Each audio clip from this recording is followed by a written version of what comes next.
Arganissima, New York. Your exotic skin, hair, and beauty source, and your one-stop shop for all your natural and organic skin and hair care, featuring authentic organic Moroccan oil and prickly pear seed oil and much more. Bringing you only the best, straight from the source and proudly produced in the USA. So what are you waiting for? Shop today at www.arganissima.com. Arganissima, New York. Your beauty is our duty.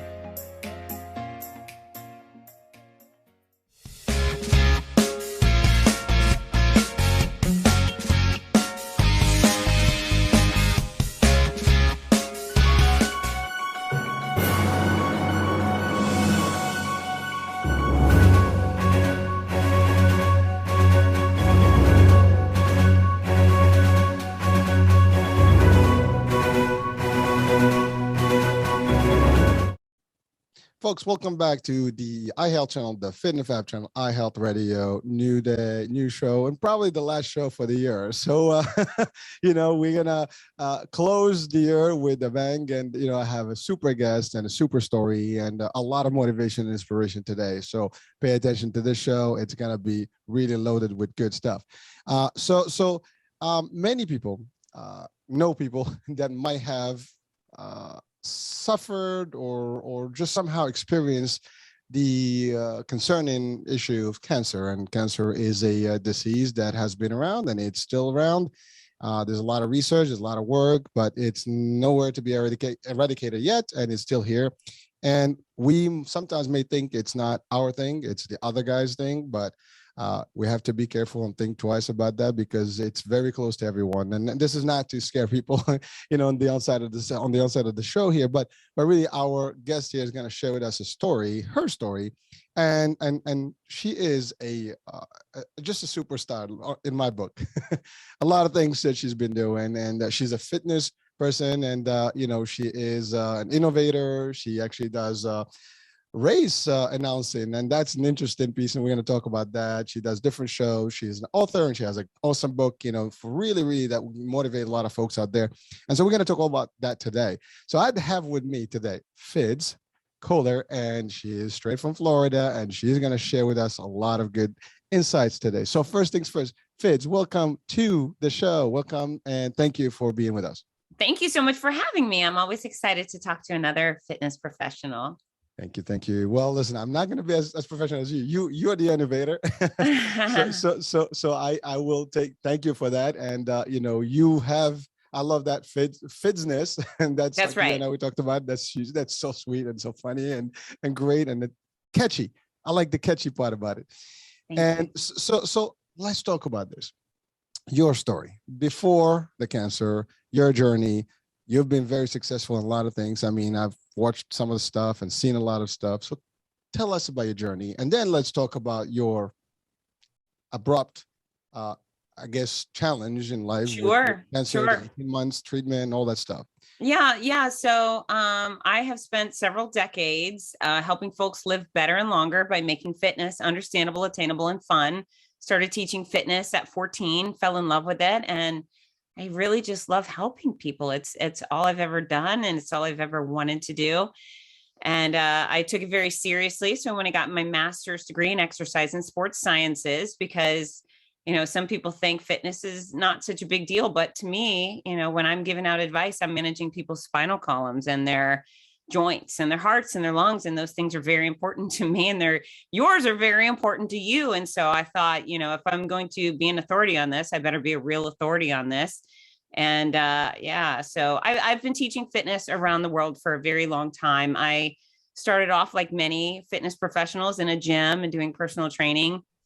And then I started working in television when I was in college and speaking around the country. And then really what I ascertained was that my passion was for mass impact. And while I love helping 50 people in a gym, what I really, really adore doing is helping 8 million people on national morning news or 20,000 people at a large clinic for Disney. So that's what I do. I teach fitness on a mass scale, usually via mass media, TV, radio, books, magazines. I do corporate keynote speaking. And I do race announcing, which is great. I love sports. I'm a sport performance expert too. So I help athletes prepare their body for their game.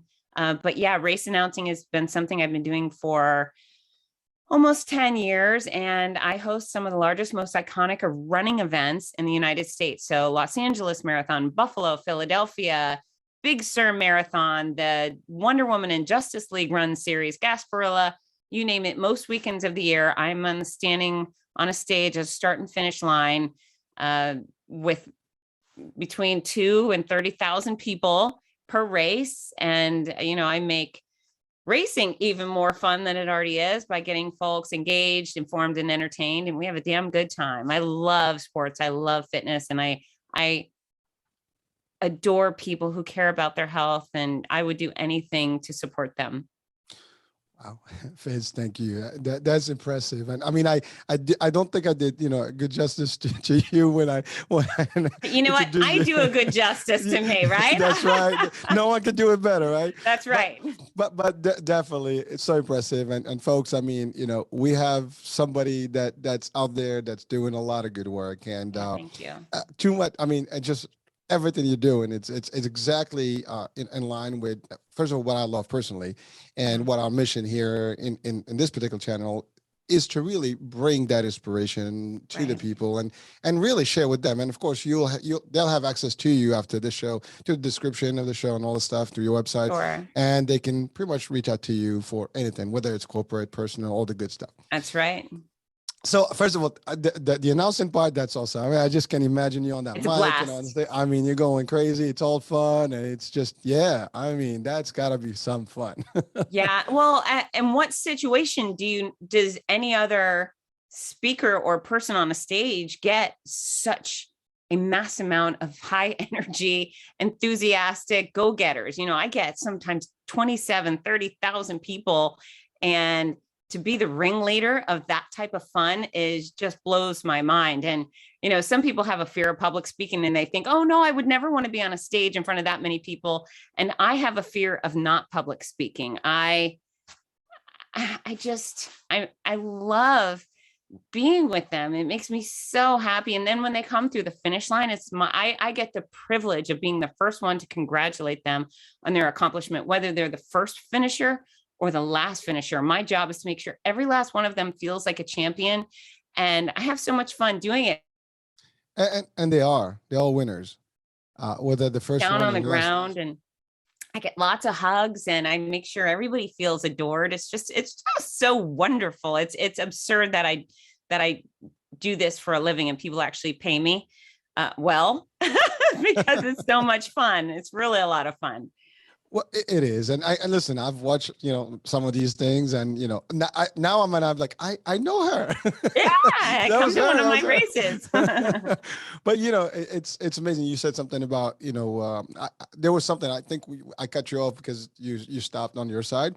But you mentioned something that is very powerful. Doesn't matter if they are the first or the last on their race. Right. They're all champions.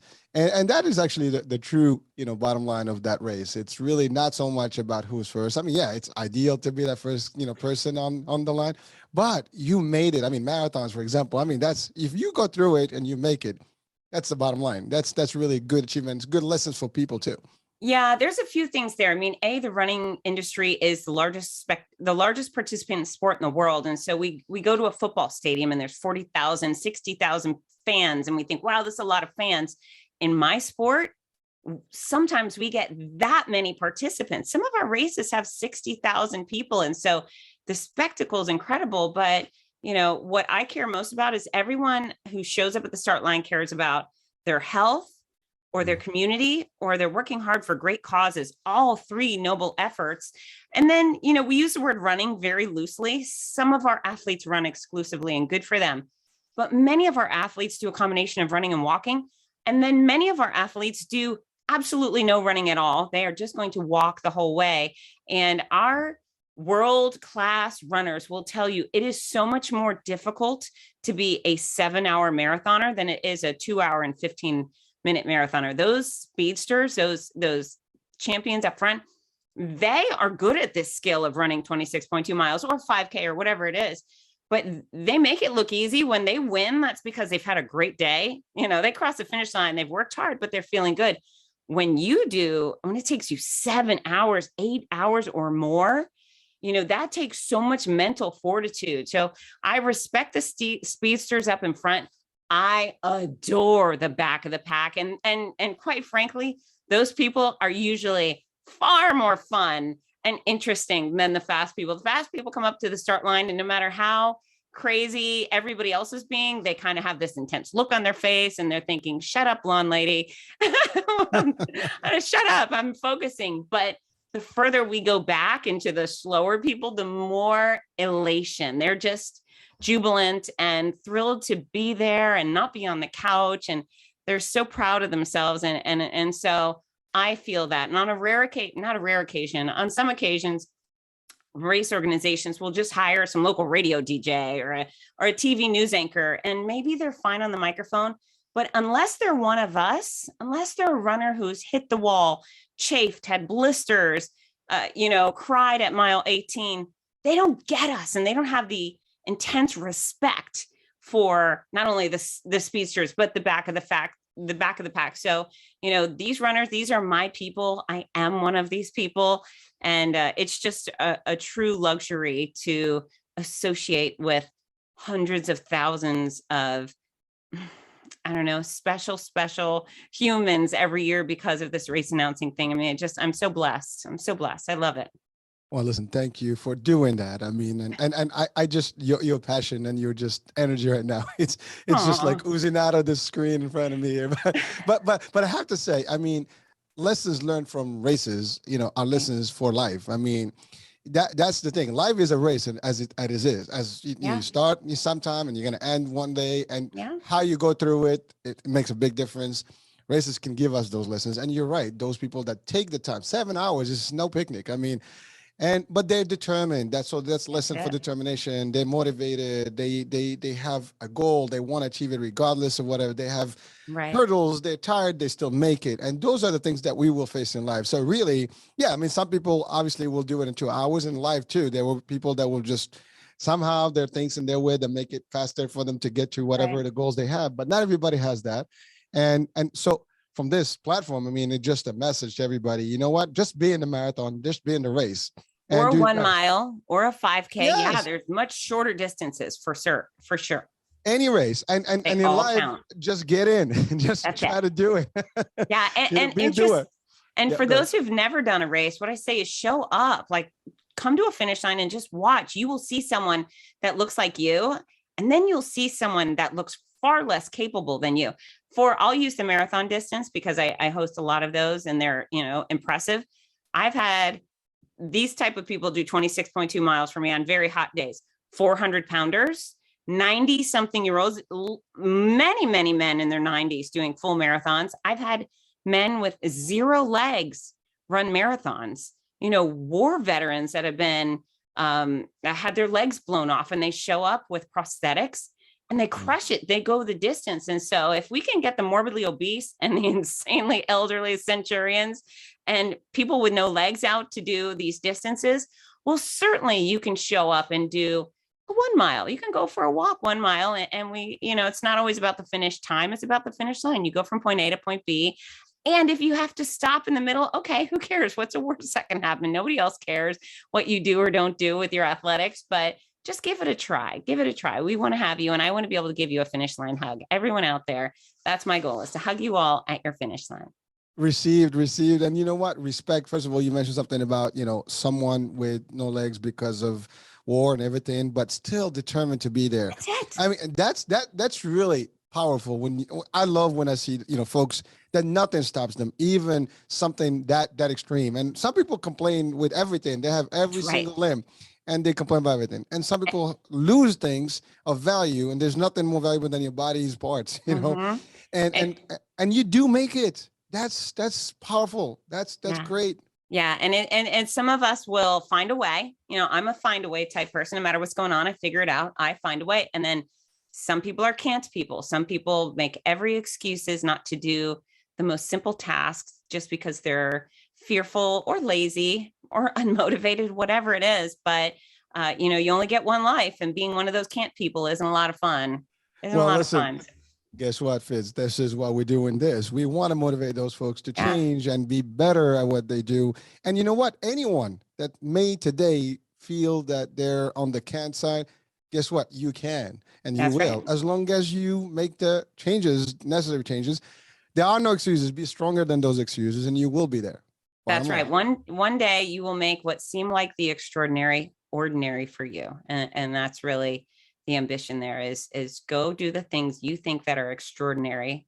Practice, stay committed, and eventually they will seem like ordinary tasks. And where do you go from there? It's up. You just keep going. And everybody, you have to start somewhere. And the key here is to be in the starting line. You have to be in the start. That's it. If you have to start and you just leave the start point, take as much. I mean, it doesn't have to be, you can go. I mean, listen, if you're able to go light speed, go for it. I mean, you can reach the sun in 8 minutes. Right? Yeah, that's right. But it's okay if you can. That's all right. Just take it one step at a time. But as long as you're in the race, as they say, right? Sure.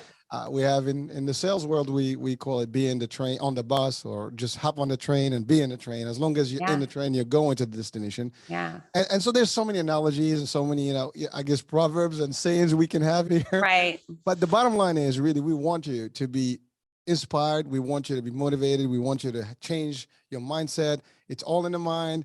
You can do this. I mean, I don't know, but it's funny because about 2 weeks ago, I did a hypnosis session on live, and it was about motivation and building positivity. Let me tell you something. I've always been positive, and since that day, I'm like crazy positive. It's not even funny. Cool. So I'm still under the spell here. So bear with me a minute. But folks, listen, the idea is energy can be literally transmitted, so we want this frequency to come to you and just like really get you excited. And again, we have one of the best motivators with us today. So listen, Fitz, you do this. By the way, you are the motivation. You are someone that, besides the work you've done, and this is going to lead us right into the topic of the hour, which is your journey and how it all changed all of a sudden, and you had to deal with all the stuff. Yet it didn't stop you, and we're going to talk about that. So Fitz, let's just cross that bridge now and talk about the cancer. Right. So in 2018, I went in for my annual mammogram, December of 2018. And I've always gone for all the annual exams, the eyes and the pap smear and the mammogram and skin checks. And just my attitude was, if I ever had one cancer cell on me, just one, I would want to know about it and crush it right away, because who wants cancer? And so went in for the annual mammogram, December of 2018, and I walked out with a clean bill of health, which was great. And then about 6 weeks later, I was in a hotel bathroom at a race weekend. I got out of the shower and I rubbed my under boob. I just put my hand under to scratch, and I went, oh no, there it is. It was a lump, and it was very obviously something that shouldn't have been there. I felt like a bean, and everyone has their own different situations, but I felt a bean. So point for me is I didn't call my mom and cry. I didn't Google it or whine to my friends. What I did is I picked my cell phone up immediately, and I called the doctor and I said, hey, I found a lump. And they said, can you come in tomorrow? And I said, no, I'm at a race weekend, but I can come in Monday. And so I took it seriously. So did they. On Monday, I went into just a chat with the doctor. She felt it too, ordered scans. Thursday, I had a mammogram, an ultrasound. Not only was there the tumor, but there was at least 3 hard swollen lymph nodes. So within 6 weeks, I had a sizey tumor grow, and then my lymph nodes were already infected. Next day I had the biopsies, and then a few days later I was told, Fitz, you have cancer. And my life just went on spin cycle. And I am the exhibit A of, if it can happen to me, the beacon of health and happiness, the girl who actually walks the walk. If it can happen to me, it can happen to anybody. And I don't say that to scare everybody, but we have to be diligent. You have to put in the work. Your health matters today. Once you're diagnosed with something horrible, or you get hit by a bus, whatever it is, all you want is health, right? You're not thinking about this cool Fendi purse anymore. All you just think is, all I want is my health. If I can be healthy, I'll never ask for anything again. If you're paralyzed, all you want to do is walk. So your health matters. So you got to start putting in the time, because one day, if you do get hit by a bus, or you do get diagnosed you need to prepare your body to do battle today, because you never know when those incidents are going to happen. So fortunately for me, I was very, very healthy going into this chaos, and it was chaos. I ended up with 15 months of chemotherapy, which for me was not nightmarish. Not everybody has such a hard time. I had a very, very hard time. I was a very sick person, deathly ill. I had surgery. I had 33 rounds of radiation. But here's the thing. I was originally thought, oh, I'm definitely going to die. And not because I had any data. I just thought, oh no, I'm the perfect example of health, and I have this perfect family and perfect career. I'm definitely going to be the perfect tragic tale. I just knew I was going to be some sort of Lifetime special or Hallmark movie about the poor fitness girl who, ate it because of cancer. But once my doctor, notified me, he said, listen, 94% of all breast cancer cases are curable. Yours is specifically curable. You just have to endure the cure. And this is where the fitness part of me kicked in. I decided I had a few major commitments I made right then and there that really changed the way things progressed. Number one, I decided to use perspective. I kept in mind that I wasn't a kid with cancer, and it wasn't my kid with cancer. And those would be way worse than being a grown woman with breast cancer. And because of that, I decided that I wasn't going to have a pity party. I wasn't going to play the victim. We see all these people on social media, and every day they're posting, pray for me, I sprained my ankle. And all I think is, for the love of God, really? You're eating up all the prayers on your sprained ankle or your headache. Just why do you want people to look at you as weak? Why are you reaching out for pity? And so I not only decided I did not want to have pity parties myself. Now, mind you, I cried. I just never got pathetic. I never became cancer's victim. And I got on a broadcast and just told everybody, this is what I'm dealing with. And I had to, because of the impending baldness. But I said, I do not want your pity. I'm going to be fine. You can root for me. But I'm going to show up at my events, and I'm going to do the things expected of me, and we're going to have a great time. And so perspective, number one. And then number two, I decided to continue my passions, which were my kids, time with my beautiful children, Ginger and Parker. I figured if they had a game, a play, a graduation, whatever it was, special events, I wasn't going to miss. And I never did. And then number three, I decided that I would be positive when I could. And so you get no extra points for being the saddest girl in the room. And so when someone said something funny, I took the opportunity to laugh. And so I made those decisions, and they were very important for me, because I did go through nightmarish treatment, and I was very, very sick. But through it all, I never missed one of my events. I boarded a plane, I think about 25 different times within my cancer treatment. And I was sick as a dog and gray and bald, but I was not missing out on my incredible career and all those people that I love so much. And so I figured it out. I'd fly to an event, and my race directors had arranged for IV fluids wherever I was.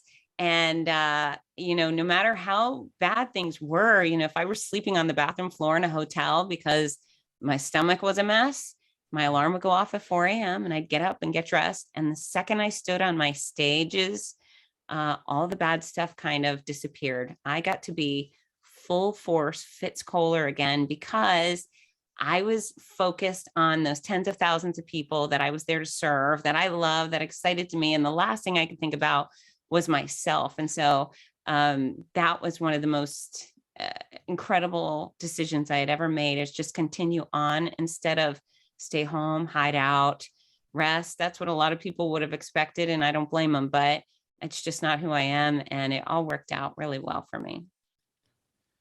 I have to pause a minute here. First of all, I mean, wow, it's just an incredible story. And I mean, I've heard, I had different guests with various stories, and they're all incredible in their own way. And sure. And when we talk about cancer, I mean, it's almost a devastating, news, and no one wants to hear it. No one is. No. We all try to live our life, and hopefully that's not going to happen. That's not going to happen. It's not going to happen. But you said it very wisely that it's just not as much as you think. It might not be coming to you or around you. It can, and a lot of people around us, friends, family, parents, sometimes, like you said, we wish that it's never going to be our children and stuff like that. But at the end of the day, It is real. It is happening. It's around us, and there's not much that we can do. But you did something that is important. You were detecting, you were looking, you Yeah. were always on top of your things and making sure that you check in. And that's early, as they say, early detection, early, prevention, Yeah. all that stuff is key. And I know we were supposed to have this particular, a show in October, which was, Oh, it's fine. Cancer's year round. I know, but it's really awareness. To your point, yeah, it's not so. It doesn't have to be 1 month where we all are aware and then we forget. No, that's let's right. let's be aware all the time, because it. Listen, I have lost people around me with cancer. I've had people to struggle with it. They still are. So I can Yeah. tell you, I have good friends that have actually suffered for years, and they still at a point have not recuperated, to Sure. the level. So I can tell you, folks, it is devastating. It is. It could be tragic, but you did not succumb to it. You did not give in. You stood, fast, as they would say, and not only that, you took the necessary steps immediately. You That's didn't, right. you could have, delayed things, and things could have gone worse, but you That's didn't. right. But remember, you are a fitness person, you are a race person, you are a determined person, and you never just give up. I mean, that's the thing, right? You did So, it. so you don't need to be some sort of sports superstar to get your annual exams. And beyond the annual exams, remember, if I would have stopped at that mammogram, I'd probably be dead, right? So I Mm. happen to find it. Lucky me. But the reality is, folks should squeeze themselves all the time. This is your body. You're responsible for it. It's not like your doctor's responsible for it. Your doctor's not going to creep in your house at night and get into your bed, peek under the covers with a flashlight and look around. That is your responsibility. It's your hands, it's your stuff. Ladies, put your hands in your shirts, have a squeeze. Guys, put your hands in your pants, have a squeeze. Have your partner look at the skin on your back, and your hairstylist should look at the skin under your hair to see if there's moles. If you have any sort of weird rashes or stabbing pains, you have to report that. Those are red flags that you show up to the doctor and say, hey, something's gone weird with me. And so I am someone who's diligent about those things, but we have to be even more diligent, because it's not just, we do the things we can to prevent the cancer, which is, or any sort of ailment, right? We exercise, we watch what we put in our mouth, we get the quality sleep, we avoid stress, we don't smoke, we avoid sunburns. Those are preventative. And then there's detection. And that can be consistent. You can constantly be looking, not neurotic, but it's your body. Have a look-see as often as possible. And if you're fortunate enough to have a romantic partner, play the game. I'm going to squeeze your stuff, you squeeze mine. I'm going to look at your bod, you look at mine. It's not so complicated. And then of course you rely on your physicians when they need to have a look-see too. But yeah, cancer and MS and ALS, all those things can hit anybody. We have to be aggressive about preserving our own health. It was tough. And here's the thing. I talk about not having pity parties and not being a victim, and I stand by that. I also cried every day. The side effects were devastating. My fingernails ripped off. I wasn't just bald, but I had parted my hair in the middle, my waist length long hair. I parted it in the middle my whole life. So when it all came off, I had a skunk stripe of a tan line going from the top of my forehead down to the back. I had this big tan line, and then I'd have rashes on that bald head. And I had to stand on stages or on camera where people were looking at me and my bald skunk head. And it was tricky, right? It was tricky. Things hurt. My eyes changed colors. There was all of these crazy things that happened to me. And one of the reasons I wrote the book, so the book is called My Noisy Cancer Comeback. And I wrote it for a few reasons. Number one, because nobody talks about the real stuff that happens with cancer. They say, hey, you might be sick and bald and tired. Okay, well, yeah, a lot of us are those things, but nobody's talking about the fingernails ripping off. That's insanity. Nobody talked about eyes changing colors or your vision going blurry or the skunk stripe. And so there's so many weird things happen. And it eventually became kind of comical. I thought, oh, this can't get any crazier. And then it would get crazier. And then I was laughing. My husband was laughing. We were all kind of laughing at the ridiculous, horrible, weird things that were happening. And so the book is filled with all sorts of weird things other humans said to me, weird things friends said and did because of the cancer. And those are real eye openers. And then the other reason I wrote the book is because, sometimes people need a kick in the can to do better for themselves. And we talk a lot about passion, perspective, positivity. And then the other thing, which I know you can identify with, Hurricane, is that, cancer's hard.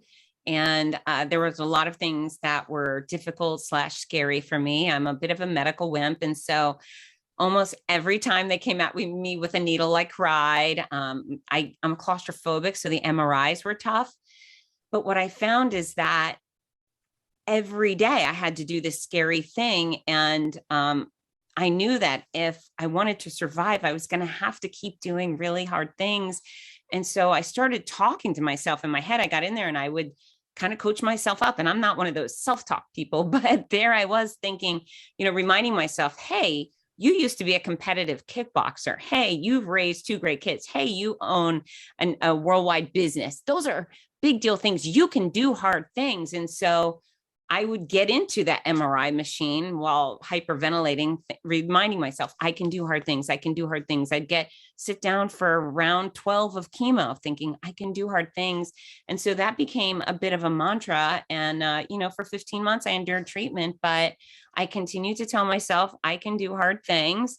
And eventually I had said it enough that I was done. And so that's really one of the other strong messages in the book is that, we're all very capable of doing hard things. Not everybody thinks the same things are hard, but quite often they're worth it. So, you gotta coach yourself up. You gotta remind yourself when you're scared that there's a rainbow at the end or a pot of gold at the end of this rainbow, and to just keep moving forward. Well, listen, Fitz, we are resilient as humans. And you're right. I mean, we might not be the self-talk person all the time, but there are times where that's important. Yeah. Because that's no one is going to feel your pain. I mean, even your immediate family, they can see you, they suffer with you, but they're not feeling the pain. They just, feeling the outcome that you actually projecting to them. Yeah. But really that, like when someone is sick in front of you, you can only have empathy, right? And even sympathy, but that's about it. You can't do it, then you're not feeling. When you get hurt, you know what that feels like. But when someone is hurt, you have an idea what it is, but it's never. And especially if you haven't experienced it. So I it's powerful stuff that you're talking about, because the fact of the matter, yes, it's not easy. Let's make that clear to everyone. This is not something that we want, that we think that anyone can just, overcome overnight. It's not. It's going to take its course. It's going to be difficult. We have one blessing, and that is our memory does not, remember pain. Yeah. Trust me, I'm very grateful. I can't really envision some of the stuff I went through. That's the most beautiful thing about, our, anatomy, right? We cannot possibly remember the pain. We know you had it, it felt like something, but you cannot experience it. If you had it, you'll be reliving it, and that's not cool, right? No. And so we're grateful for that one. But again, you've covered so many things on the book. And even before we talked about the book, the early detection, that was the key, right? The prevention, you had to go through it. That's the other thing. No matter what, you were available. You still said, no, I'm not going to give in. I'm just going to stand strong, stand tall, and do this. And you went to your shows, you went to your races, and you didn't. And again, what you did is what everybody should be doing at anything in their life, whether they're sick or healthy, which is always figuring something to keep you motivated. Your motivation was everything that you do and you did, and everything around, and everybody around you, your family, your kids. That's right. So you kept that in front of you, which made you a little bit stronger, or at least a little bit more resilient. Because if no one was there and you had nothing to hold on to, you probably would have given up easily, right? Or go ahead. I wouldn't have given up, but you're right. If I didn't have time with my kids and I didn't have my events, all I would have been was sick and sad. And so I chose my passions over everything else. And now, what I recommend for other people is force your passions into every day. You don't need to be sick to Right. include the things you love. If you love soccer, great, go play it, go watch it, read about it. If you love music, keep it on hand wherever you are. I mean, there's a lot of things that you can do to make each day brighter. Now, say you are a sick person and you love those animals, but you're in the hospital, fine, get online, watch funny animal videos. There are things you can do to still engulf yourself in your passions. And I just think they make every day brighter. And I'm not willing to waste any of my days. I truly value life. Every day is a special thing. And I felt that way before, but I really did have a lot of consideration over, what my dog would do without me when I died. They told me I was going to survive, and I mostly believed them, but there was still this thing in the back of my head that made me need to make sure my children knew how to cook their own food. God forbid. I was taken, and it's not just cancer could have killed me. Those drugs, those toxic drugs, a lot of people have allergic reactions. I could have died from taxotere poisoning. So, it was just a interesting phase, but yeah, life is very short. And so, what do you do when you finish cancer treatment? So, what in the middle of treatment, I'd gotten done. The first 5 months of chemo were nasty, nasty, nasty chemo. And they really were, it was crippling. But then I had a lesser chemo, still mean, but not the same. And so at that point, I started really working to build my body back. And I was emaciated. I was skinny. I was, a very low level of fitness, but I did what I could. I got in the pool and I wiggled around, and then I'd get in the pool and wiggle around some more. And then I would walk to the mailbox. I would do these little things to get better. And I built slowly, slowly, slowly.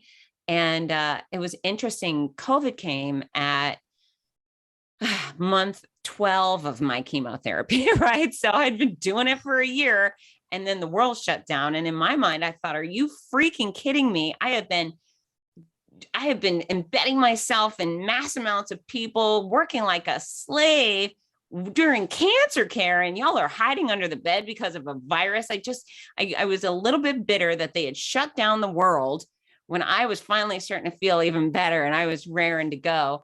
But thankfully that I do live in Florida. We had the running industry came back in May. And so as soon as I finished my treatment, I registered for a Spartan obstacle course race about a month later. Now, mind you, I was still scrawny. I was still pretty wimpy, but I just wanted to go play. I thought, here I go. I'm going to get my knees dirty, and I'm going to do the best that I could. And I went out there, and I was the back of the pack. I went from the really fit girl before. Now I was showing up, and I was, coming back from cancer. I was a cancer patient or former cancer patient. So I was wimpy and I was tired, but I had the biggest smile on my face. I was certainly the slowest person out there, and I failed at a lot of the tasks, but it was a great time, and I was covered with mud, and that's all that mattered. And then about a month later, I registered for a mini sprint triathlon, and I hyperventilated the whole way because it was so hard. But there again, I was considering, while I was hyperventilating on a bike while riding up a hill, I was thinking, well, this is really hard, but this is so much less hard than the hard I was doing a year prior with that nasty chemo. So, hard is all relative. And again, I was a dead last finisher. I had the police behind me with their sirens protecting, taking care of the final finisher. And I hyperventilated at least 50% of the way. And when I crossed that finish line, I couldn't have been any prouder than anybody else out there. So, I know what it's like to be in a body that doesn't feel so good, that doesn't work so well. But it's worth it to make those little efforts. It's worth it to show up at the gym as the least fit person, because eventually you'll be one of the moderately fit persons, maybe the most fit person, who knows? But there is no sense of accomplishment sitting on your couch. There's none. And for me to go and be the last place really for 2 different events and feel the most proud was a very special thing. And, I finished chemo in May of 2020. In October 21, I ran the Boston Marathon. And that was another great triumph. So now I've got my eyes out. I'm looking for the next big adventure and the next thing to tax my physical and mental will to its nth degree. And if I can be the last finisher on anything else, then I know I've pushed myself to the limits. And I think that's really cool. Well, Fitz, you hit a lot of key words that I'd like to actually, isolate or highlight Sure. specifically. So you mentioned something funny that you said the Spartan Games, and you have a warrior spirit, Mm-hmm. and warriors don't give up. Warriors keep fighting until the end. It's do or die. There's nothing Yeah. and you don't think about that. You think about winning. You think about just becoming victorious at the end of whatever battle.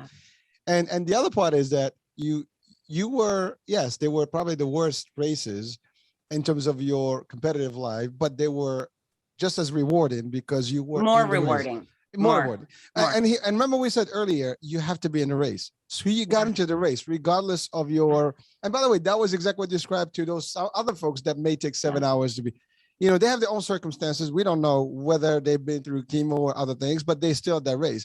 And you experience it, but you've seen the value of it, and sharing that with people, that should just give everybody, any motivation that you can possibly get. This is powerful motivation because yes, you've set up yourself to succeed, period and out, regardless. Yeah, and it wasn't easy. And that's the other thing. Nothing is easy, Nothing. in life. There's nothing. And Nothing worth having. Nothing worth having. Exactly. And you said something very powerful that we all have to agree on, and I think we all agree on, which is life is short. Very. Life is valuable, and health is wealth. Health is everything. You lose your health, there's nothing you can do. You can't work, you can't do anything. Your health, if you're just basically sitting and not doing anything, there's nothing you can do. You can't make money, you can't live happy, and then it affects your mental state, and then the rest of it is history. And that's the other thing, the will that you have. Will, you mentioned the word. That's powerful too, having that will, that real mindset that I'm gonna do this. Building that positivity in your mind helps. If you were to say like, that's it, I'm done, the mind will play tricks. And unfortunately, that's what happens with people. Sometimes they give into their mind tricks, and then the rest of it is history. You know what? Yeah. I was just going to say, I mean, I can identify with pain and suffering. Obviously, I've been there, done that. I cannot identify with the victim mentality. I just can't wrap my head around it. I can't wrap my head around reaching out publicly to tell people, hey, I need you to pity me right now, or looking at really anything that I wanted. There's some things that I agree I physically cannot do. Maybe I can't do 100 pull-ups. Okay, I cannot do that right now. But the things that I want to do, I'll find a way. There is no, there's nothing between me and the thing that I want. And so for those who are sitting at home and really all they want is to maybe lose some weight, right? That's probably one of the most common goals for American grownups. Okay, well, really what's stopping you? Because it's not genetics. It is not genetics. If you are overweight, you look in the mirror and you say, hey, this body's too big. You did that. Nobody did that to you. There's nobody that came and jacked up your jaw and shoved a bunch of food inside and tilted your head back and poured a bunch of soda in there and alcohol. Nobody made you overweight. So, you losing weight is no different than when I lost weight or anybody else losing weight. You just have to make the choice. And so, weight loss is one thing. Athletic accomplishments is another. Education is another. If you choose it, figure it out, right? You have to just set yourself up for success. And if you're one of those I can't people, well, maybe I can't help you. I don't identify with that. I can't identify with that. Fitz, I do tend to agree with you because I might understand some of it, but we can talk briefly about it. So there's a couple of things. You're right. The reason you cannot identify because there's every possibility to do anything you want. And I can speak to it personally. I always say this, you cannot possibly tell me that you can't do the things you want, and especially in this world that we live in. And much better ideas. We're in the US. And I have to say, listen, I come from a different country, and I can tell you as an immigrant, it's a beautiful place for anybody that wants to succeed. You can't possibly tell me you can't. And even in any part of the world, you can still do it if you really want to do it. You can't maybe there's difficulties. They'll be harder, times than me. Who cares? Life is hard. Figure it out. Yeah, that's right. But again, what I'm trying to say here is that, some people, you're right. It's the easy way out. You said the word earlier about nobody did it for them. They just want to reach out for help. That's because it's easier that way, because it doesn't take a lot of work to do everything else. I mean, that's the part that sometimes people may have a struggle with. It's really like commitment, like really getting started. And for me, and that's the other thing, when you have people that sometimes will support that idea. That's the other part, your entourage, your support system. If everybody's like, oh my God, you're a poor baby, you know, we you feel better and stuff, and they cuddle you a little bit, well, guess what? You know, there's no tough love. Sometimes that works. And sometimes you're right. If you are what do you call it? Like you're self-made kind of concept, right? Nothing stops. There is a will, there's a way. You got to find a way, period. I mean, I always give the example of rivers. They don't stop. A mountain comes along, they just go around it. That's it. Right. They hit the boulders and they destroy them. Eventually, there's no more. They're little pebbles. But that's the thing. It's how we set our mind to it. Anyone can do that. And sometimes just listening to success stories, listening to struggles and people can make a difference. Everybody, I don't think of anyone that really just is born with the idea that I'm going to be a failure. I'm not going to do anything. It's like you said, we adjust to certain events in our life, and then we kind of play the victim role, and like, you know, it's everybody else's fault. That's the accountability. Yeah. We push everybody as they're responsible. Everybody else is an excuse. I was watching a movie with Denzel Washington a couple of days ago. I think The Equalizer or something. Okay. And he mentioned something just about that. It's not, you don't tell me your story. That doesn't mean anything. You can do it. You get up and you do it. Period. Enough. Right. You don't blame about your parents. You don't blame about your society. You don't blame about your race. Whatever. Your gender. Exactly. Oh, I cannot stand the women that are like, oh, it's because of a woman. No, it's because you accept less and you're not doing enough. That's the problem. Who cares what's between your legs, lady? Right? I'm gonna leave that to you. Yes, I'm speaking for all women. Grow a pair. But you know what? I have to say this, and I've said it, I think, at a different show before. I had more bosses that were women than men. Yeah. And I have all the respect for all the women that are, you know, bosses. My wife is actually an entrepreneur. She runs her own business, and I'm all supportive. My mom was actually my dad was, you know, great, but my mom was actually the stronger of the couple, and she was my leader. And so I believe in that. And you're right. It's not, yes, I mean, there are some tricks in society, but again, if you accept them, then you don't challenge them. That's the key. The key is that you have to challenge the status quo, period enough. Yeah, it's interesting. I mean, I've had some people dismiss me or be difficult, and, you know, the blonde thing, nobody, oh, she's blonde. But here, the only people that have really, dismiss me, or I hate to use the word stab me in the back, but people have been kind of snide about me. Other women. Men are very respectful. And when it comes to the wage war, I don't accept less. I am certainly one of the most highest paid announcers, if not the highest paid. And that's because I'm worth it. And I never show up and say, oh, you need a female voice. Oh, you need a female announcer. F that. If you need the best announcer, I'm your choice. If you want someone with some ovaries, there's a lot of choices. But if you want the best announcer, if you want the person who's going to make your event extraordinary, if you want a speaker who's going to knock the socks off of your corporation and compel them to greatness, I'm your person. Forget that I'm your girl. I'm your person. And so, you know, a lot of women, they just need to get over it. You know, we're in America, and the people who appreciate the freedoms and the great gifts of this country most are the immigrants, people who came from places where it's legitimately hard, where freedom did not exist and choices were made for them. And so, yeah, I'm not very empathetic for people pointing their fingers at other people for their failures. If you have failed, that's on you. And once you own your failures, that means when you succeed, you can fully own your success. You may have people to thank for contributing and encouraging and educating and inspiring, but unless you own your failures completely, you cannot own your successes, and that would be tragic. So step it up, ladies and everybody else. Well, Vince, thank you. And by the way, you know, I don't believe in failure as a key. Failure is the only time you fail is if you're not trying. There's a lot of people failing. A lot of people have given up. Exactly, because you give up. But if you don't give up and you're always doing, you're still winning.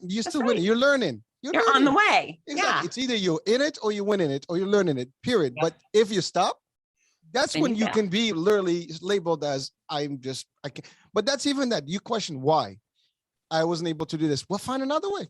find a That's right. resource. There's nothing. And you're right. I mean, we talk about wages and equality.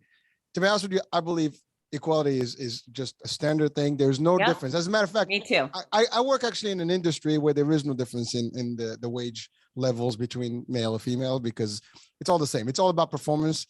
And so I have not experienced it, but I know in certain industries that's been, very, present and it's, but there's a movement around that. It's been going.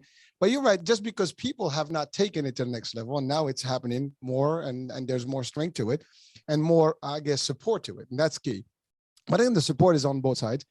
But like I said, you're right. But the idea is people sometimes, if I am actually playing the victim and I feel like, the world owes me, and, Yeah. it kind of makes me feel good, but they're not actually, that's like, for me, that's like, But would it make you feel good? Would it make anyone feel good No. to woe is me, this is hard and nobody's letting me and nobody's figure it out. Your success is your responsibility. That is right. Well, here, that's what I'm saying. Like for me, like for example, with kids, like, I have a tough love with my kids. Yeah. Because to be honest with you, I don't want them to be, putting their hands out for somebody to assist. You assist yourself. Now you sit yourself. I mean, nobody does it on their own. You find people, somebody has to see a value, somebody has to give you an opportunity, all that good stuff. Right. But you have to prove yourself to the world in a way. But Right. the first person you prove is yourself. When I say prove yourself, you don't owe it to no one, but you That's prove right. that you have the ability to do the success, to do Yes. things. In your case, you're confident. Bottom line, you are the best. You know you're the best at what you do. And that's it. That's the thing. Believing in yourself, believing in having the ultimate confidence that, you know what, if you and I do this, if I go on an interview, the job is mine, period. That's it. I'm going. That's my job. If I go in there and I want it, I'm gonna take it. I don't care who's actually interviewing with against me. I'm gonna go for it. It's a fight. Well, and there you go. There's confidence, and there's also being able to put up the goods. I went and I got the education, and I've put in Yes. millions of hours of practice helping people make their human body better, and coaching and understanding how people respond to this or that. And I didn't walk on my first stage and have it be, as the spokesperson for Office Depot, which I was. No, my first stage was in Gainesville, Florida, and it was for a teeny tiny little women's group or a weight loss group or Girl Scouts. Golly, I was doing presentations to the Girl Scouts when I was 14. And so, I built and one step led to the next. And there was a lot of strategy and there was a lot of work for free. And, I showed up early. I've never once shown up late for work, and I've prepared in advance. And I'm always a delight to work with because nobody wants to work with a jerk, so there's all of these, skills and efforts and time that go into being a success in any job, whether you bake cakes or design underwear or announce races. You have to put forth innovation and effort and discipline and timeliness and be able to work with a team and be able to lead and be able to follow. And, being a great success takes time. And yes, I'm very confident with what I do, but because I've earned that and I've proven myself over and over and over again. And, on occasion, there's a race who says, hey, we'd like to have you. What are your rates? And I'll tell them and they'll say, well, that's double or triple what we've been paying. I'm like, okay, well, I'm at least double or triple as good as the last person. Plus, because I'm announcing your race, all of these people will show up and register. So my fan base alone pays my fee. They take care of my fee. I'm a profit center, not a cost. And that's because it's true. That's because I've announced hundreds of races and I've become a profit center. And so I can look a race director in the eye and say, yes, I'm charging you way more than the last guy, but I'm worth way more than the last guy. And you'll never look at your race the same again after I've been there. And so far that's been true. Well, Fitz, again, you always, I love it because you're hitting so many, powerful concepts. And you said it. I mean, yes, you had to put the time, you had to volunteer, do things with, pro bono, all the stuff. In the beginning, no one knows you. You got to build your name, your brand, your reputation, but also you have to gain the skills and the learning, and all the stuff. So become the authority. You said the word authority earlier. That's it. If you're not, and you're right, once you get to that level, yeah, you have to pitch the right pitch. If you go cheap, you're not bringing something. Gems and diamonds are not cheap. Right. They're going to pressure eventually, but it's costly. You can't just, it's not for everyone, right? That's the thing. If you think that I have the value to bring it to you, then you have to be willing to pay. Good talent is not cheap. Even in, let's say, in the acting world, right? The top talent, I mean, they pay millions in the sports world. I mean, some of the top athletes, I mean, they're in the millions, annually, right? So you get paid for what you have to bring and to offer. And that's the other thing. But a lot of people can have that, but you have to build. We see stars today, we love them, right? In the movies and in the sports. But guess what? They all had. I've watched some of the beginnings of some of the top stars right now. They had commercials, little things here, a little extra job here and the other. Yes. Some of them had side jobs, but it took time to build, and then eventually they were discovered. Eventually they had their moments, and then they took it from there. And that's the other thing. You get that open door. Now it's all you. You just show what you got. That's what I always say. Like, someone always has to open the door for you. But you have to show that, or you can, almost force them by showing them that they need you. That's the other thing. If you always make yourself that you are somebody that is talented and you're an expert in what you do, people are going to want you. But if you don't know much, what do you have to offer? That's right. And then at some point, you got to stop taking no for an answer. And so I used to get no. I used to hear no. It's been a long time since someone's told me no, but I used to hear it, and it would make me sad. And I'd try again. And I don't get many no's anymore. I've come so far that I don't get many no's. However, somewhere in between no's and all of my yeses today was this kind of spot where I just thought, screw that. I'm getting it. I'm getting what I want.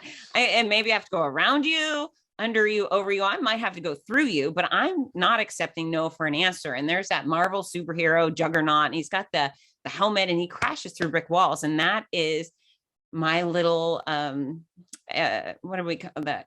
Alter ego. I think Juggernaut. If somebody tells me no, I'm like, all right, God help you. If you tell me no, I'm coming for what I want. Now, fortunately for society, the things that I want are good for everybody because they lead to health and fitness and happiness. But yeah, sometimes you just got to stop taking no. And then, maybe even reevaluate why you're getting no's. And so for example, a lot of people tell me, well, I want to be a speaker too. I want to be a speaker. Okay.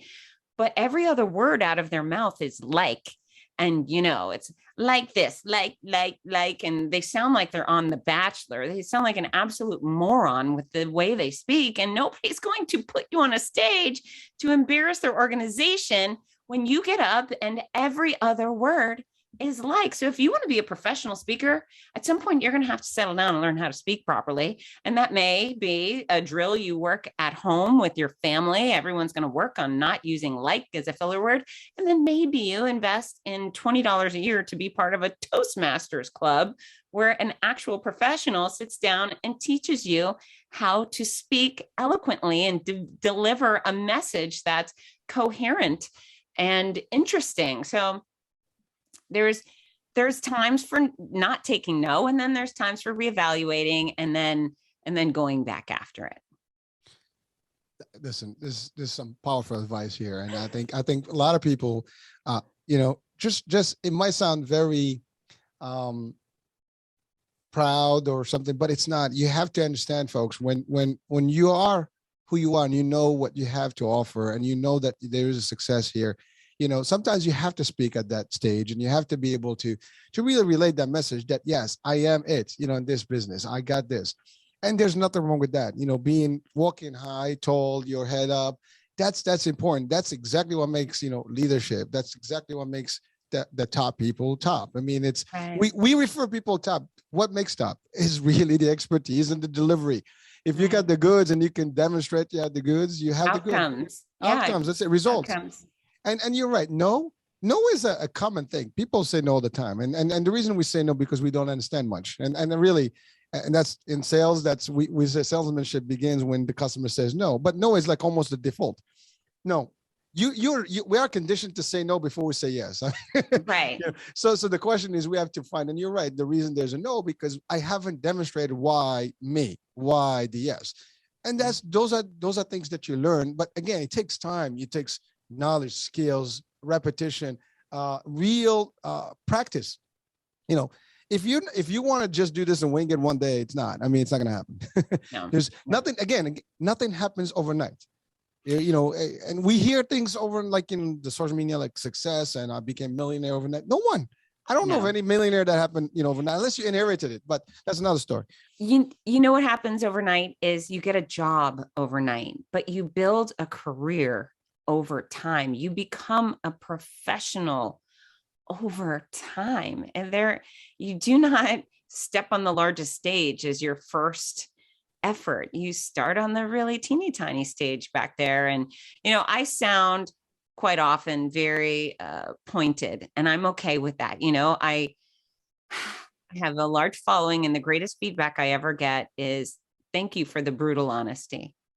Tough love. You're hard on me because I know you love me. And that's right. The thing is, I don't want people to fail. I want them to be happy. I want them to have everything. On an occasion, they need to be poked in the chest really hard and be told, hey, ding-a-ling, you need to do better. And this is how, you know, start stepping it up. If you want to accomplish XYZ, you're going to have to do a little better. You're going to have to practice more and work for free or, you know, I don't know. And now I'm using the word, you know, there's a lot of effort to be made between here and that grandiose place you want to be. So make the damn effort, because once you get to do what you love for a living, and I hope everybody is aiming for that. Don't just settle for a job that pays the bills. Find what you're passionate about and where that intersects with your skill set, what you're good at. Put those things together and move in the direction so you can earn a living. If you love cats and you love surfing, great. You're going to be the first guy with a cat surfing camp. Okay, do that. You can make a living. This is America. You can go work for a corporation, or you can build your own business like the Hurricane and I have. You can figure it out. You'll get that first sale, and then you turn it into the second sale, and on and on and on. But yeah, you should love what you do. And if you do, you'll be the best at it. I have full faith. And that is a big, powerful, again, item here, because the key element is if you just work to, you know, and routine, you know, paycheck to paycheck, whatever the case may be, and you're miserable. You have to love what you do. Everything I do, I enjoy.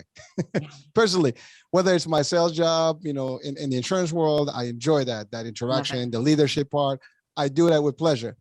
This, I do it with pleasure. You know, whatever, my fitness, I do with pleasure. I enjoy it. I do it. And I invest the time. I learn from it. I do things.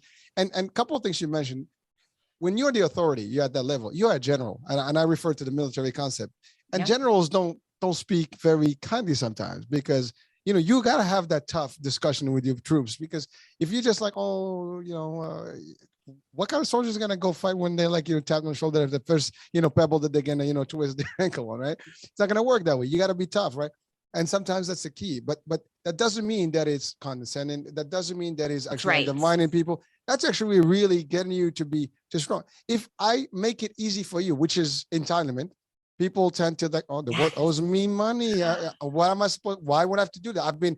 Everybody cheered me up when I do wrong. Hey, you did good. No, you didn't do good. That's right. When you're wrong, you're wrong. You're not doing good. I'm not going to sugarcoat it as like, oh, no, you did. Yeah, I can encourage you. You could have done it better. Maybe the way I say it is different. But the fact is, I'm not going to, you know, congratulate you when you lose. I'm going to say, you didn't lose. You know, you could have done better. This is what you have done. But next time we're going to work on it. You have to change the strategy, how you present it. But if I just say like, oh, good job. No, you didn't do a good job. No, that was not a good job. Yeah, that was not the job that you could have done better than that. Whatever. I mean, we can express it differently, but the idea is sometimes, like even with my kids, and you know, you have to be strong, and like, Dad, no, because you know, when I'm not around and you go out there, the real world is not going to be as kind sometimes. No. And unless you're prepared for that, you know, or if you expect everybody to do things for you because you're used to things being done for you right now, it's not going to happen out there, and therefore now you have to learn. And it's going to be harder to learn it later on. Learn it now, be stronger now, and then nobody will ever. There's nothing that's going to stop you. Be invincible. And that's the difference in a mindset. But some people want to relate to the idea that like, when people, and that's the other thing, people like the idea when someone say to them, oh no, it's okay. Yeah, I mean, listen, we all like the counseling. We all like that nice little tap on the shoulder every now and then. We're all emotional humans, right? But here's the deal. That should come from a parent, a romantic partner, your best friend. But if you're the boss, if you're the leader, if you're a coach and you're responsible for dragging the best out of all of these people, you don't have to go full blown general patting on them, but give them something to live up to. That's really one of the best things is you provide guidance. They should know, they should have all of the skills, they should have all of the tools, and then they should have the motivation. If you do this skill and use the tool and you create this widget, we are going to reward you with this dollar amount or these vacations or whatever it is. There's got to be some sort of reward system. But to tell people, hey, I need you to build a table with this wood, and then you show up and there's a chair, you don't pay the person for the chair and you don't pat them on the back and say, hey, nice chair, even though I really wanted a table. You say, I'm going to dock you for the wood you wasted on the chair, and we're going to try again. And, once you start making great tables, the money will come. We'll keep selling them. Oh, you've created a new clever way to make this table, and now more people want to buy them for greater dollar amount. Fine, I'm going to include you on the profit. And yeah, I don't think the entitlement culture is very attractive at all. And it's interesting. I hate to pick on a generation, and millennials, boy, are they getting a hard road. I'm hoping there are some that are willing to dig in. And my kids like to pick on boomers. They, that saying, okay, boomer. Mm-hmm. And the first time my daughter threw that at me, she said, okay, boomer. And I looked and I said, are you associating me with the greatest generation? The one that built the American society and saved us from communism? Okay, call me a boomer. Fine. Don't call me millennial until you guys have proven yourself a little more valuable than the things I see. If you're demanding safe spaces against words, not so hot. I'll go back and be a boomer any day. And so, yeah, I'm all about earning your keep and earning your prominence, respect. Listen, that is exactly. Well, you're touching again on a whole different, we can have 2 hours discussion on the new generation, but you're right. Like I always give the example of my kids, because I mean, I can relate to them closer, but because everything, like people today, they get away with everything. No one reprimands anyone. I mean, burn down a building, beat up an old lady. No jail. They do all kind of crazy stuff, and it's okay. We can't do this. We can do it. We've changed so much. We become so easy, so lenient on things, and therefore, yes. This is not why your family came to America, to watch small businesses be burned down with no consequence. That is not why your family came to America. Listen, I have my own different views of this thing. Like Cheap One, I came for the American dream, and I still believe in the American dream, and it still exists. Yeah. But you're right. The next generation will be suffering in a lot of ways, whether it's through, like I have a joke, like even food. I mean, the new generation doesn't eat anything other than burgers and nuggets and pizza and the basic. So I guess all the fancy restaurants eventually is going to die. And that would be a bad, business to be in, because there is nobody that's going to taste that food or have that. It's amazing. It's just the culture has shifted along because we become so easy on everything. There is no, like you used to go to school, you used to worry about, the repercussions of school, and you're going to be, suspended or rejected from school, whatever, they expelled. Now you don't care about that. They make it difficult, but they don't do it. Now they're refusing to suspend kids. They don't want anyone to feel punished. They're refusing to fail kids who won't even turn in work. They turn in zero work, and the teachers are not allowed to give them an F. Who's that helping? Listen, I had this discussion with one of the principals early on one time, and I said, listen, if my son does not want to get solid, you have my permission. He can stay in his grade. She looked at me like, what? Like, yes. You know why? Well, we don't do that. It's like, well, guess what?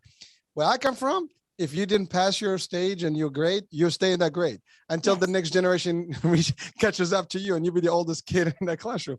That's a different world, and that's what teaches you different, levels of achievement, because now you can't go to the next stage if you're weak, if you have no foundation. You talked about foundation, building the knowledge and skills. How can you possibly be somewhere, and that's the other thing, they're going to pass you on to college, And college is not going to be a picnic for you. No. And you're paying for that. You're Yep. paying money for college. Guess what? That's right. You know what? You can fill as many credits. Just keep paying. I'm good. Yep. We'll keep you going. You can go to another college. Just keep, replenishing the industry financials, right? Yeah. That's the problem. But you don't think about it. But when you got to go to college, what are you going to do? You're going to be like expecting them to just pass you and give you an A? That's not going to work. No. And then you're going to be working a minimum wage job. And then some politician is going to tell you how much you deserve to be paid triple the amount, even though you have a very low skill level because you didn't pursue academia, right? So, or effort. You know what? I really love Mike Rowe, who, now I have a master's degree, la-di-da. It's worked for me in the science field. But not everybody needs a fancy college degree. I am totally in support of people that just are going to leave high school and go get a trade, go get these skills and work with your hands or work with your back. And I don't think everybody needs a fancy college degree. My kids are doing college right now, and I'm happy about that. But if they chose to go to welding school or go into the military to learn a trade, then I'd support that as well. I think there's certainly far more ways to skin a cat than just the college route. And as long as you're willing to put in the time and effort, and I think the things that are best about me that make me a successful professional aren't necessarily the things I learned in college. Well, that's a whole topic in its own. I mean, a lot of stuff that we learn may not be even, when you go to the real world, half of the stuff you learn, even one third or one quarter of it is what you use. The rest of it, maybe some, because they don't teach you practical stuff. They teach you theory and logic. Yeah, when you go to the real world, like, okay, what are you gonna do for me? I need this done by tomorrow. It's like, well, that's not what I was taught. Well, guess what? I'm gonna teach you how it's done. And that's coming up to the you mentioned something very specific about the tools and resources. Yeah, if you're gonna lead, you can't just expect people to know it. You want to show them, you want to give them the right training, the motivation, the coaching and stuff. And now you can reprimand. See, I have that rule all the time. You cannot expect somebody to succeed or when they fail, you're going to blame them if you didn't help them, especially if you call yourself a leader. If you're a leader, no matter whatever you lead, if you lead in sports, business, whatever, you're a CEO or you're a manager, doesn't matter. If you lead in a team, that team needs to know that they have somebody that's going to guide them, not push them, be with them, show them how it's done. And by the way, you should know exactly what you're going to tell them. You can't tell people to do things that you cannot do yourself. That's right. Yeah. Don't ever treat the new guy like a dummy, right? That's right. And you know what? They're going to learn. They could be better than you. And you know what? A lot of people, they surpass their own managers and they become their leaders eventually. And so, listen, people grow, they learn. That's right. But it's how they want to go, where they want to be. And that's the other thing about determination, goal settings, ambition, all those things are factors. So I think we're on the same page. We are, Fizz. Well, again, I mean, it's just an enthusiastic conversation. I love these things, but so I know we've exceeded the time here, but there's one thing that I wanted to just go back. So you went through the treatment. I mean, I'm going to go back to that sad part of life, but I know it was hard. You did the chemo, you did the radiation. Yeah. Was there anything in the process that helped you cope through it? I mean, not just the entourage, but like something, any treatment, any herbalistic, holistic, anything that you've done outside of regular medicine? Okay. So that's a great question. I don't think so. I don't think there would be, say, a product or something that I use that made my life easier. I was really, really sick. My stomach was a mess. Especially for the first 5 months. And that I just never, ever found a solution to. I could never get relief on that. But towards the end somewhere along the way of my mean chemo, I was hospitalized. I had 3 major marathon weekends in a row. And I was in Buffalo Marathon, which is a very intensely busy weekend, and my race director, sweet guy, I mean, he got me the IV fluids for me to have every day, and we did our best to keep me feeling good, but things had started to deteriorate. I was still performing at a top level, but I could feel like, things are going wrong. And in fact, in Buffalo, I just thought, this feels really bad, and I might need to go to the hospital. I mean, I wasn't going to go to the hospital, but I started to think this is unusual. And so I got home and I went in for IV fluids, and those nurses said, oh no, this is bad. And so they ended up admitting me, and I had transfusions and some yucky stuff. It was pretty horrible. But soon after that, my oncologist sat me down. I went in for, I think it was the next chemo, which is rattling for sure. And he said, "You've been doing so great." And I said, "I have not been doing so great." He's like, "No, Fitz, you've been doing so great." And I said, "Why are you saying this? I'm a mess. Every part of my body has been destroyed. Every iota has some damage to it. And I just got out of the hospital. Why are you saying I'm doing great?" He said, "Fitz, if you were not so healthy and committed to fitness coming into this nightmare, you would have been hospitalized for a month, not just one night." And so I only did spend one night in the hospital. He said, "But you would have been in the hospital for a month already. You would have had a feeding tube."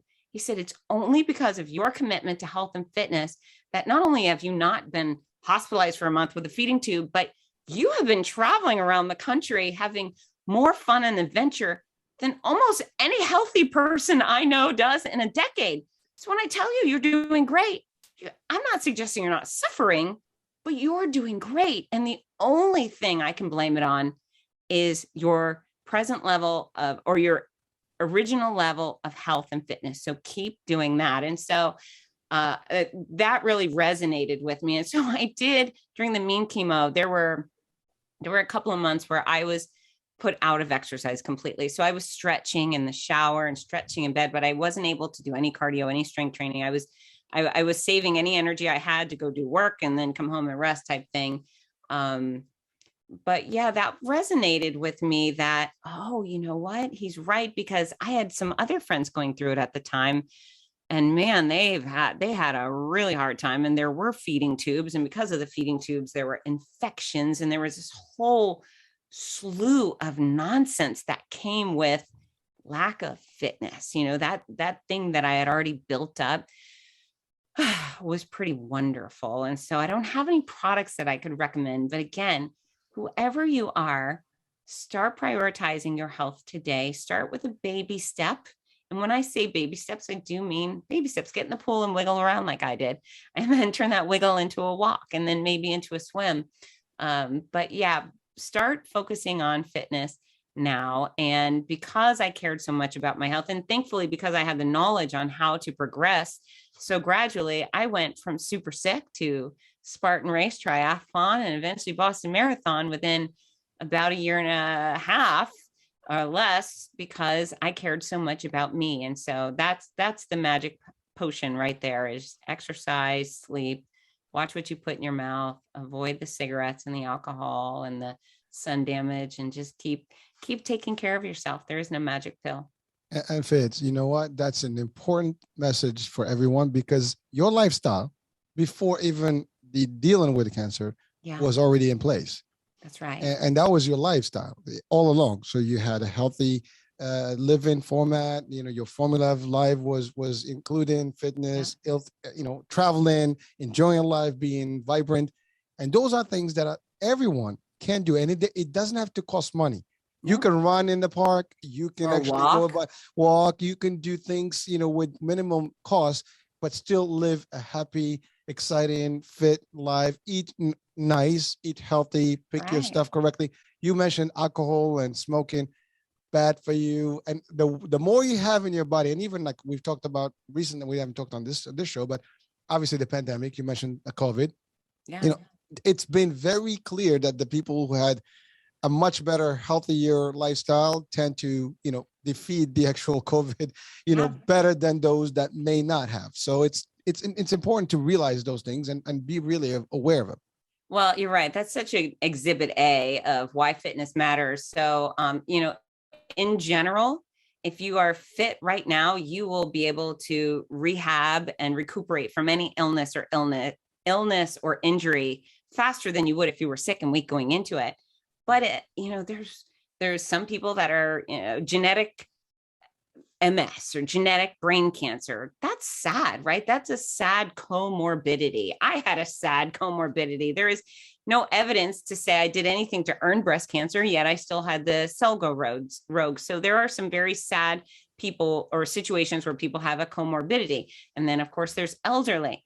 But then there's people in our age group that have just taken crap care of themselves, and they've eaten whatever, and they've drank a lot, and they've smoked a bunch, and now they're in this high risk category, and they don't have any genetic nonsense going on, and they weren't hit by a bus. They've just treated their body like trash, and now they're high risk, and they're freaking out because they're high risk. Yeah, buddy, you've been high risk for the past 10 years that you've been obese. The second you put that cigarette in your mouth, you became high risk. So let's not freak out about COVID for your whole, adult life. You've been treating your body like trash, and now you're really worried about your health. No, you're not. You're scared of death. There's a big difference. And so, I don't think it's political at all. And I'm very passionate about health and fitness. Not once has Dr. Fauci ever looked at the American public and said, everybody needs to get out and exercise. Everybody needs to get out and exercise. Most days of the week, you need to pursue cardiovascular exercise, strength training, flexibility, and balance training. Those are the things that keep you healthy. Everybody in America needs to go to their produce section and find 5 different items of 5 different colors and have a couple of bites every day. Every American needs to focus on 7 to 9 hours of sleep. Every American needs to cut down on alcohol and cigarettes. This guy doesn't care about your health. If you were looking at that man and his cohorts for health, you have lost your mind. That man focused on nothing other than sickness. He doesn't care about the economy. He doesn't care about your health. He doesn't care about academia. He doesn't care about education. And I don't actually think he's a bad guy. I just think he's a sole-focused guy who should not be responsible for anything. If you care about your health, you come to a person like me, and I tell you how to build a bulletproof immune system. And it's not about getting shots, and it's not about hiding in your house, ordering takeout, and avoiding the gym. When they shut down the beaches and they shut down the playgrounds and they shut down the gyms, they had lost their mind. They were completely not concerned about our health. So you have to be responsible for you. Clearly, our government is getting it wrong at almost every turn.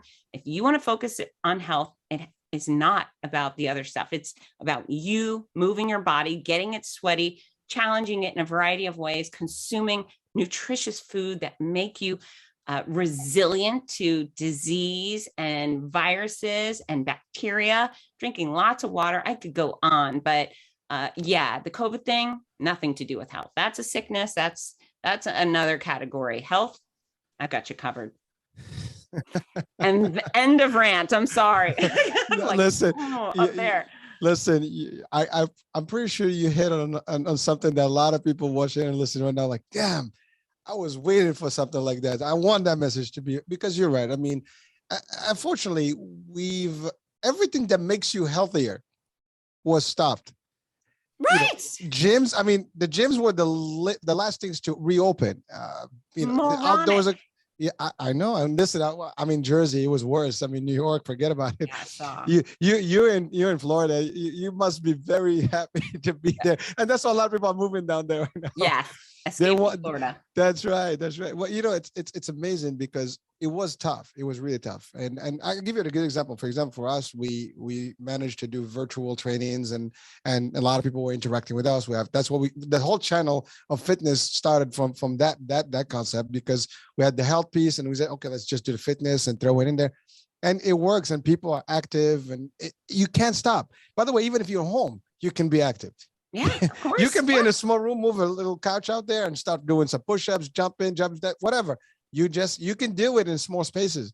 You know what killed me is, so I was using the pool to rehabilitate, and I, of course, have all of this knowledge and the ability to adjust and modify, but my pool workouts were often with very elderly people who didn't have the option of walking. These are people that could not really walk more than 4 feet. And then the government was like, no, you can't go to the gym and you can't use that pool. What? The pool filled with chlorine that kills everything? They can't get in there. These people with severe arthritis or just age. There's a lot of my pool buddies are in their 80s, and they use their little walker. They get to the edge of the pool. And when they get into the pool, they're free. They're free. They can move their body in all sorts of directions that they can't do against gravity. They can stretch. They can work their heart, their lungs. They shut down our neighborhood pools. They shut down community pools. They shut down the beach. Who the heck shuts down the ocean and the state parks? They shut down state parks. who votes for a person who shut down a state park because they care about your health? I mean, there's insanity, and then there's like, I could use some ugly words. I'm going to keep it to a minimum, but yeah, those gyms actually matter. If you care about health, you don't only not shut down the gym, you mandate fitness. What about Governor Cuomo? I mean, for real? He's like, no, everybody who's sick and old, stay in a building and cough on each other, instead of saying, everybody get outside, go to the beach and the pool and move your body around, join races instead of shut down races. It just really is mind-boggling. Fidge, we've had a rough 2 years, I have to say, and politics didn't help. And unfortunately, I mean, luckily we're almost ahead, but you know what? We're not so far away from it. This Omicron business is back and it's creeping up, and we're going to have to live with this. It's going to be here forever. It is. But we've learned a lot of things over the years. So we've adjusted, and we almost now adapted to this new being, new lifestyle, and we can do it. I think we're resilient again. Humans are resilient, and we can make it, and we're going to make it, period, and out. And we're going to support that by sending positive messages, keeping people pumped up to do this. And that's so much power. That's it, messaging, and people can do this. And by the way, it's funny you mentioned something about pools. Swimming is one of the most complete, sports you can have. I mean, the whole body is working, cardio is pumping. So if you can get into the pool and do some laps, you're good. Yeah. So. It's people have a lot of power, and they should control what they can. And most importantly, the thing that they can control is themselves. They can control the way they move, the way they consume, the way they rest. People have the power to control themselves. Start there, and then start moving out. But I do get so passionate and I do get riled up, but that's just because I care so deeply. That's right. Well, it's funny you said something about the gyms closing, but the liquor stores were open. Liquor stores were open. Yes, obviously. So, and this is the best. I went to Vegas in February. I was on my way to announce a race. So I spent the night in Vegas, and they were making everybody had to wear their mask unless you were smoking a cigarette.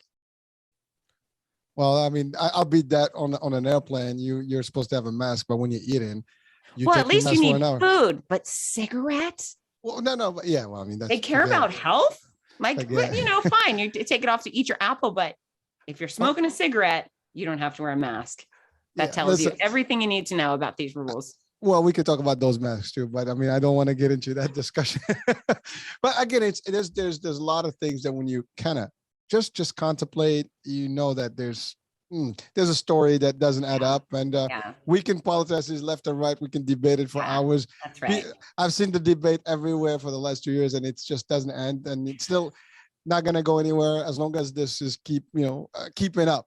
Well, you know what? The good news is, to me, health is not political. I want Republicans, Democrats, Independents. I want the commies and the socialists all to take care of themselves. And so this is the same information that we get to everybody because we care about everybody. And it's just science. It's really simple science. And, I often say I have a master's degree in the most simple, stupid science in the world. It's like, watch what you put in your mouth and exercise and sleep and stuff. But yeah, fitness is apolitical. I genuinely want everybody across all political spectrums to be healthy and be fit. And if they do that, we really do solve a lot of the other problems in the world. Well, I had a show. We talked about the weight loss and everything, and how 40, 50 years ago, people did not have obesity. There was nothing. People were working. They were engaged. There were nobody sitting behind the screen all the time and spending their time in the computer. They were outdoors doing things. Yeah. I mean, again, life's changed, but here's the good news. This show is worldwide and it's international. And you know what's funny? Right. While we actually still have issues in our country here, trust me, other countries have it worse. I mean, they had massive shutdowns. They had very little power and democracy and debates.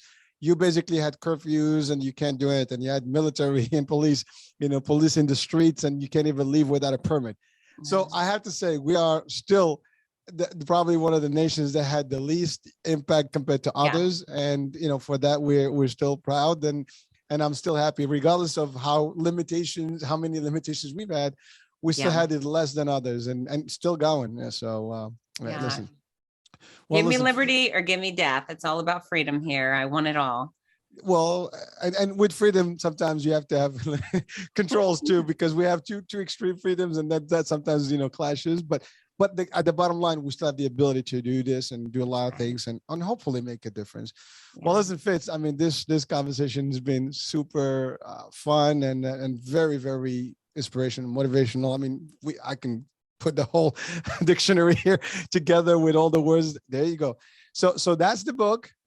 My noisy cancer comeback. That's what it That's is. right. So how do we get the book? I'm gonna put the links on the on the show description. Sure. So my Noisy Cancer Comeback is available wherever books are sold worldwide. So if you have Amazon or uh, Google, or there's a ton, Barnes and Noble, you can get the book. However, if you want an autographed copy, go to fitznes.com. That's fitznes.com. And I autograph all of those books, and I send them out with a special gift, the I Can Do Hard Things sticker. So you've got your choices, but it's hardback, paperback, ebook, and audiobook. So you have a lot of choices. Well, thank you. And I know the book is powerful. I know people will just enjoy everything in it, and they will, if they apply some of the stuff that you have there, that's going to make a difference in their life. And we want people to actually just live a happier and better lives and a longer life. And that's it. That's the bottom line. So Fitz, thank you for being with us, and for just a terrific episode and show here. It's just fun. I enjoyed every minute of it. Any last advice, words of wisdom that we'd like to share before we close the show? Yeah, I love you guys. I want more for you. I hope you want more for yourself. And I would love, you can follow me at Fitzness on social media, but if you follow, reach out and say hi. Tell me you heard me on Hurricane Show. So we can be friends, because followers are nice, but I'd much rather have friends. Well, listen, thank you for that. And that we are friends, and we want people to be your friends and reach out to you, learn from you. And really, that's the bottom line. So thank you, folks. Thank you for watching, for listening in. And we'll be talking soon in the new year with new shows, new topics, and new programming. Ciao for now. Bye-bye.